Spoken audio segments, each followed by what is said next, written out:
Welcome to VSB News Online for Monday, June 22nd. I'm Peter Cattell. Two brothers, 46-year-old Michael Brangman and 45-year-old Melvin Brangman of Somerset Road, Sands, appeared in Magistrates Court this morning to be charged in connection with the June 18th attack on Clifton Anderson, in which his throat was cut. The pair were charged with assault with intent to do grievous bodily harm. In addition, the two men were charged with attempting to pervert the course of justice by removing a motorcycle in an attempt to mislead the police, and with attempting to wash away blood at Mr. Anderson's residence. They were not required to give a plea, as the case will go to the Supreme Court. Michael Brangman was released on $5,000 bail on condition he has no contact with the victim, but Melvin Brangman was kept in custody by Magistrate Kamisi Tukumbo. As Finance Minister Bob Richards flies off to Brussels to fight Bermuda's corner in the latest row over the blacklisting of uncooperative financial centers, a groundswell of support for his position is beginning to grow. Brian Darby has been reading the Financial Times. The prestigious international newspaper The Financial Times has today reported Bermuda's outrage at being lumped in with 30 other countries as uncooperative by the European Commission. The paper also quotes the OECD's top tax official as saying the move was very unhelpful, and prints a statement from the Tax Justice Network claiming that the list was not robust or agreed, and that there was a lack of objectivity in the descriptions of countries as tax havens and non-cooperative. The government of Liechtenstein, another of the fingered countries, told the Financial Times that the list was unfounded and unjustified and would have harmful effects on investments if not clarified by the EU. Brian Darby reporting for VSB News. And in a follow-up to this story, Minister Richards reported this evening from London that Poland, one of the countries to place Bermuda on the blacklist, has reconsidered and announced to the European Commission that Bermuda, with whom it has 3 international agreements, has been removed from the Polish domestic list of non-cooperating countries. 2 men have been arrested and 2 others are being actively sought by the police following the second incident of a firearm being discharged in the Ingham Vale area of North Shore Road in Pembroke. In both instances, a number of shots were fired late at night at an apartment on the residential street. No persons have been hurt in these incidents. However, Acting Assistant Commissioner Martin Weeks says he is concerned that there may be further incidents in which innocent people may be injured, or worse, by criminals seemingly intent on sending someone a message.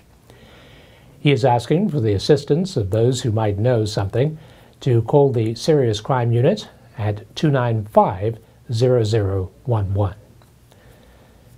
Bermuda has lost one of its sons of the soil in the death this weekend of Robert V. Barrett.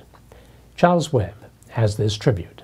Robert Barrett's name could almost be synonymous with service. Service in the Senate, service to the people of Pembroke East Central as a Member of Parliament along with his running mate Lawson Mapp, service as a Minister of Community and Cultural Affairs, service on a variety of boards and committees. As Lawson Mapp put it, Bobby was a good soul who served Bermuda with pride. His social conscience led him to serve Bermuda by participating in efforts supporting desegregation and speaking out in favor of universal adult suffrage when such a stance was not popular for someone who looked like him. And then there was Robert Barrett the artist, who gifted the Bermuda National Gallery with 3 of his works: Theatre Boycott, Upstairs Right, which became a poster stamp 2 weeks before Christmas, and Government House. His community service was acknowledged by the Progressive Labour Party. In his business life, he rendered service to many through his association with John Barrett and Sons Mineral Water Company. A great friend of the late Charles Lloyd Tucker, he not only served in the Tucker wedding party, but became godfather to the Tucker son Hans. Much more will be said about Bobby Barrett, but I think a fitting tribute is that passage of Scripture that ends with the lines, "Well done, thy good and faithful servant." Robert V. Barrett, dead at the age of 88. For VSB News, I'm Charles Webb. Over 100 schoolchildren have been delving into the mysteries of the deep as CEO and founder of I Am Water, Hanley Prinsloo, wound up her Kids on the Reef program, sponsored by the Bermuda Aquarium, Museum and Zoo. Today she spoke to students at the Bermuda High School, after which she shared with Charles Webb the many delights that are under Bermuda's and international waters. I've been telling them a little bit about my career as a competitive freediver, about the human body's amazing adaptation to being underwater, and just about all the animals I've met. Now, since Bermuda is surrounded by water, how important is it for them to learn about it? In a place like Bermuda, it is crucial that young people understand the value of our oceans, not just to protect it, but also as a place where we can explore and experience and grow as people. You know, we consider ourselves to be such terrestrial beings, but actually we have such a connection to the water. And in a place like Bermuda, you know, it's your garden. You know, you really have a blue garden full of corals and fans as opposed to just trees and flowers. It's such a privilege to see an island with such incredible marine ecosystems around it. So it's crucial for young people to both experience that and understand the importance of it, because I think if we don't experience and understand the importance of oceans, we really make big mistakes in the protection thereof. Now, I heard you talking about swimming in other waters, so you've seen a lot. Are we actually protecting our waters adequately? I think there is a growing understanding in Bermuda of how important it is to protect the ocean. I think from what I've seen around the world, Bermuda has fantastic reefs and fantastic fish. It really is a very, very special ecosystem. You know, like most places in the world, I think more can be done for the protection of the oceans. That's the same everywhere. You know, I think stricter laws about some of the fisheries can be good, because fish are pretty slow in growing and slow in reproducing. So oftentimes when one feels like there's so much ocean surrounding a place like Bermuda, one doesn't always understand how important it is to look at the ecosystems and how they're doing. So I think all in all, Bermuda's been really, really good at taking care of their marine heritage, or your marine heritage, but as always, there's more that can be done. As the competing yachts in the biennial Marion to Bermuda cruising race approach Bermuda, there comes news of the sudden death of a sailor on board one of the entries. Brian Darby has the details. The trustees of the Marion Bermuda Cruising Yacht Race Association are sad to announce that one of the sailors on the 2015 race, now in progress, has died of natural causes. On Saturday night, the crew of Legacy 5 were enjoying a great sail with laughter and jokes all round when crewman Bill Fashneck of Mystic, Connecticut fell over unconscious. The crew tried CPR for an hour, used the onboard defibrillator and all other methods at hand, but without success. The boat is returning home to the U.S. Marion to Bermuda Cruising Yacht Race Executive Director Alan McLean, speaking on behalf of the entire group of organizers from the Beverly Yacht Club, the Blue Water Sailing Club and the Royal Hamilton Amateur Dinghy Club, said we extend our deepest sympathy to Mr. Fashneck's wife, Betsy Bowman, and all of his family, crewmates and friends. We will fly our flags at half-mast in his memory and also have a moment of silence in his memory before the prize giving on Saturday night. We wish safe voyages to all of our other friends at sea. Brian Darby reporting for VSB News. We'll be back with more news right after this.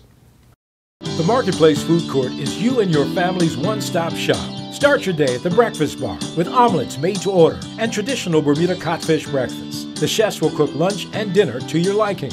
Along with the salad bar, sandwich bar, sushi bar, and fruit bar, the Marketplace Food Court is your kitchen away from home. Every day is hassle-free with nutritious meals from the Marketplace Food Court. Visit us 7 days a week. Homemade cooking, quality service, all at prices you can count on.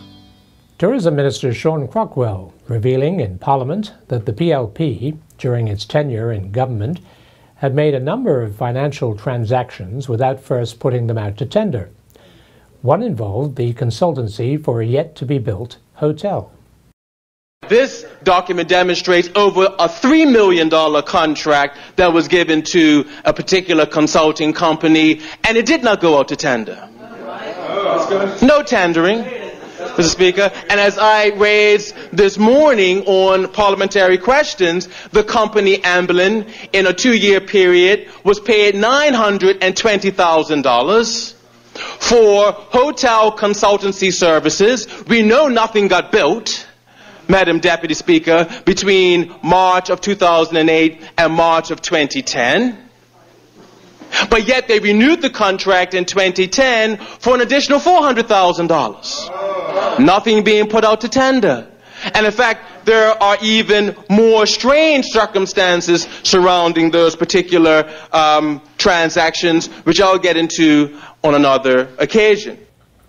In a move which will greatly enhance the Bermuda College's prospects of achieving accreditation, the OBA has obtained the unqualified approval of the Auditor General for the financial accounts of the Bermuda College for the year 2012, after years of disclaimers. That's the good news.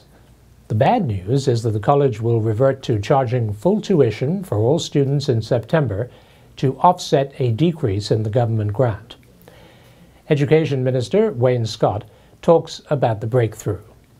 If you recall, some years ago, the Auditor General stopped the auditing process for Bermuda College because there was some uncertainty around the Cocoa Reef lease, and it's gotten behind and it's taken a while to get caught up. But that's something that, as a government, we've put as a priority.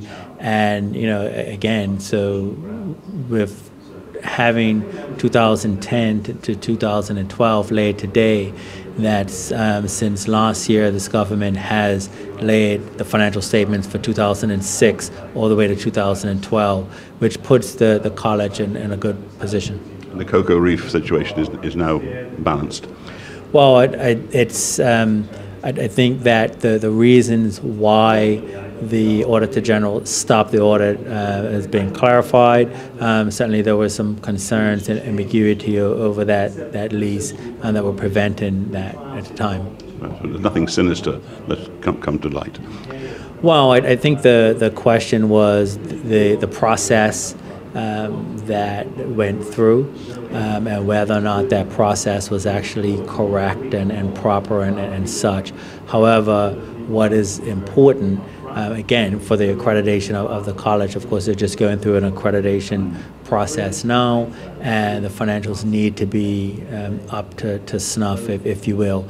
And the Bermuda College actually does a phenomenal job of educating our citizens.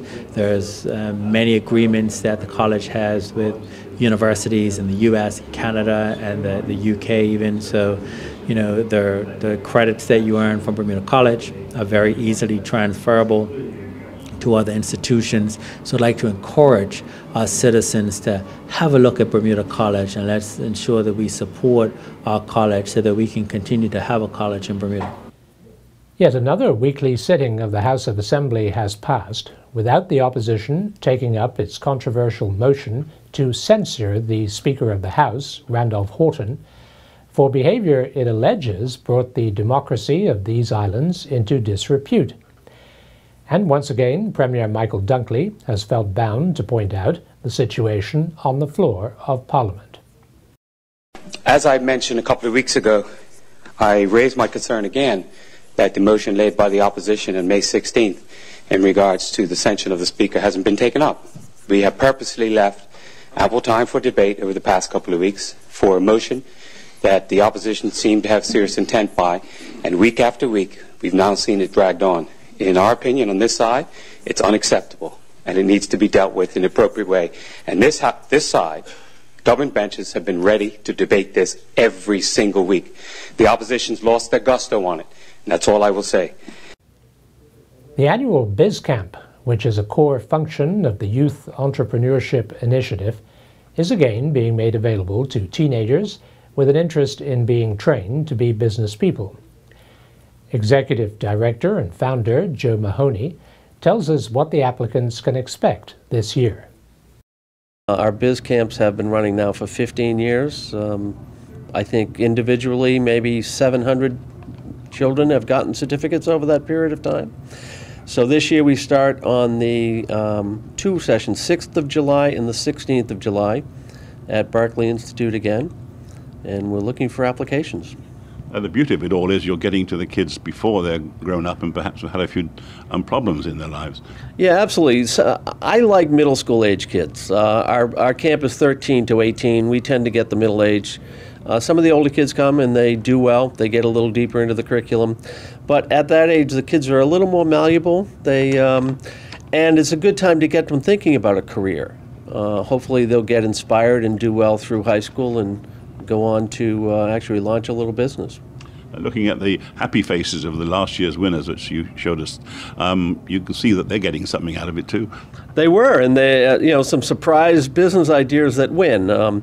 Each year we have, each participant has to present a plan, and I'm with them all through the session, and I kind of have my favorites. And our team of support people at the camp throughout this session select the top 5 to go on to the finals. And I never guess who's going to win, because then we invite in judges from the business community, and they hear the plans fresh, and the stars rise to the top. You think you run out of ideas after 15 years, but you haven't. I tell you, if I started at least 3 of the businesses I've heard about, I'd be doing very well. We wouldn't need a charity. And it's Bermuda's future, isn't it? It is, and I see some of the young people around Hamilton these days. I've got a few of them involved in some of my advisory boards, and a lot of the kids are doing well. But my hope is that they come back to me in a few years and ask me for a recommendation to college. That's the idea. I think I've gotten through to them then. And now we turn to Earl Baisden with the latest from the sports desk. Tyler Butterfield yesterday finished 5th during the Mont Tremblant Ironman 70.3 in Canada. Butterfield had a strong swim, clocking a time of 24:11.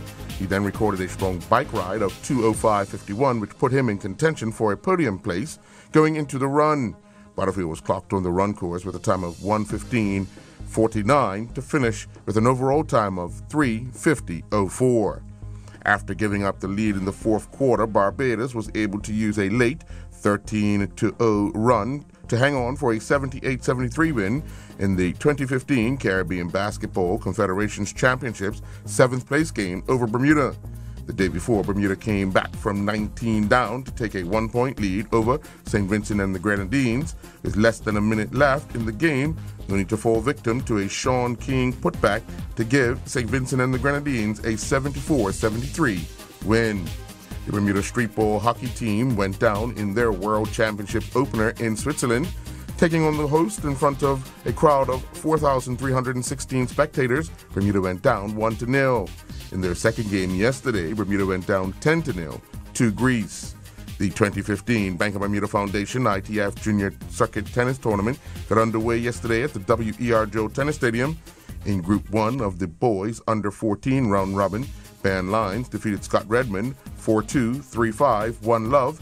He also defeated Henry Boyle 4-love, and he closed out, defeated Maximilian Marshall 4-2, 4-1 to finish on top of the group. Richard Mallory III won Group 2 going undefeated. He first defeated Nicholas Cooper 4-love, 4-2. He then defeated Tego Bean 4-1, 1-4, 1-love. And then he closed out defeating Max Ashley 4-love, 4-love.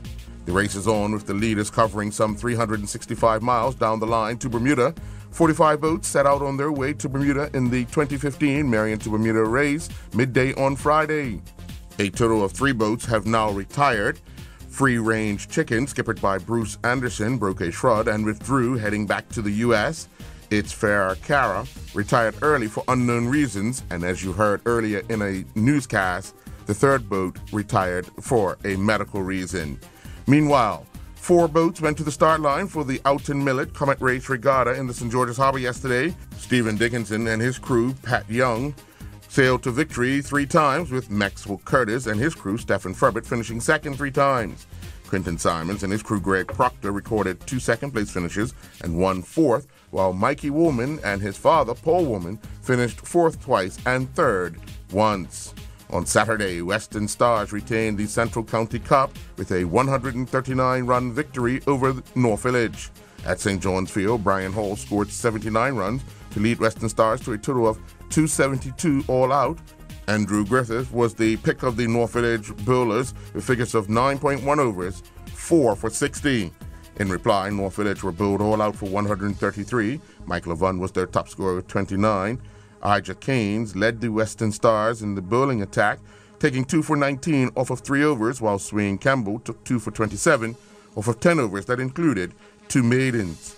Staying with Saturday cricket in Premier Division action, St. David's Cricket Club won by 7 wickets over Cleveland County. Scores: Cleveland County 169 for 9 in their 50 overs, while St. David's scored 170 for 3. Yesterday, St. David's won by 8 wickets over Willicott. Up at the Somerset Cricket Club, Willicott scored 172 all out, and St. David's scored 175 for 2. Southampton Rangers won by 3 wickets over Somerset Cricket Club. Scores: Somerset Cricket Club 138 all out, Southampton Rangers 143 for 7. Bailey's Bay won by 185 runs against Flats Victoria. Bailey's Bay scored 266 and bowled Flats all out for 81. On Saturday in First Division play, Devonshire Recreation Club won by 6 wickets over the Bermuda Under-18 national team. The Under-18 national team scored 149 all out, with Devonshire Recreation Club scoring 151. In other First Division play on Sunday, Western Stars won by 7 wickets over PHC. PHC were bowled all out for 141, with Western Stars making 145 for 3. St. George's Cricket Club won by 195 runs against Somerset Bridge. St. George's Cricket Club scored 301 all out and bowled Somerset Bridge all out for 106. Devonshire Recreation Club won by 2 wickets over Warwick Workmen's Club. Warwick Workmen's were bowled all out for 189, with Devonshire Recreation Club scoring 192 for 8. The RMS Construction National Road Race Champions took place using the Prospect route, with Dominique Mayo and Karen Badage crowned the National Road Race Champions, while Caden Hopkins and Alyssa Rouse are the Junior National Road Race Male and Female Champions. Mayo made a break to win the Male Open Division, clocking a winning time of 2:37.48.2, while Shannon Lawrence finished second in a time of 2:40.29.3, and Anthony Bartley finished third, recording a time of 2:43.18.8. The women's race went down to the wire, with Badage outsprinting Zanique Williams to take the title. Badage was clocked across the line in a time of 1:54.33.3. Williams clocked 1:54.33.6. Gabriella Arnold finished third with a time of 1:54.38.0. And the 2015 Senior School Girls winner from Cedar Bridge Academy, Maya Patient. And the 2015 winner from Salters Grammar School,